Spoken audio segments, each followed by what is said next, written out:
There were four jury questions. I'd like to go through these if I could with you, James. The first jury question had to do with any evidence that shows Ben's life insurance has been moved into Ben's trust. If so, when? Now, this is the question that stemmed, I think, from her direct testimony, where she said, basically, I don't get the money. It goes to his child. It's not mine. But there was never a question asked that I heard about, have you spent any of that money? Did you have any of that money before it went into the life insurance, or into the trust rather? So I think that goes to the motive.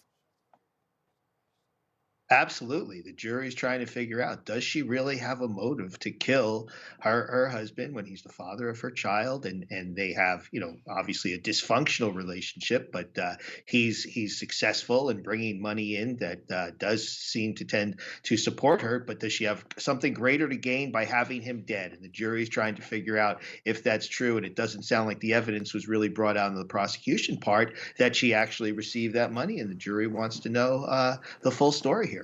And that's a live picture on our screen right now. The jury does want to know the full story. They had four questions. They've reviewed evidence. They've been deliberating 12 hours. And there is a picture. We can't go back in yet. We're not yet. They're not ready to start with the verdict. And James, apologies in advance. When I cut you off, it's because we have audio and court is starting. But the second set of questions from this jury yesterday, question number 2, they wanted copies, 2 pieces of evidence. First, texts and messages from June 8th of 2017.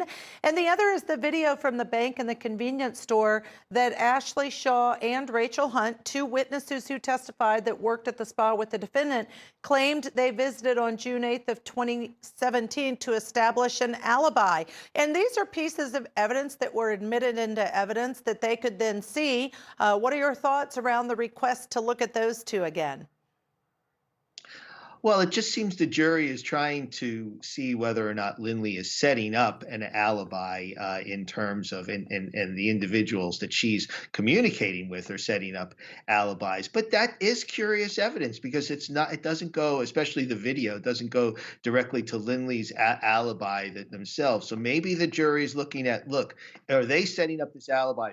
They knew at that time that Lindley was involved in this murder and they wanted to absolve themselves. And if that's the case, it might point more towards Lindley's guilt in terms of masterminding this plot to have her husband killed.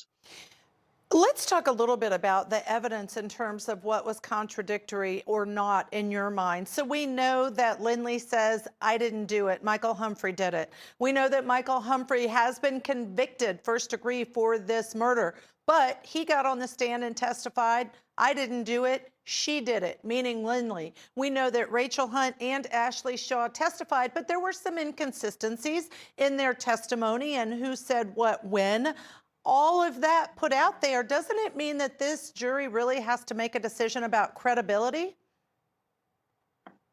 Well, absolutely. Credibility is at the core of this. And if you don't believe Lindley in terms of because of the multiple lies she's told on different occasions, it could lead the jury to conclude that she's lying when she said, I never pulled this trigger. So those contradictions are key in this instance. And also, I think what really was compelling evidence of guilt on her part is you have a situation where you hear shots are fired, you don't see your husband, you don't know what the result is. If you truly have nothing to do with this, why aren't you calling the police? Why aren't you questioning Michael Humphrey? What happened in there?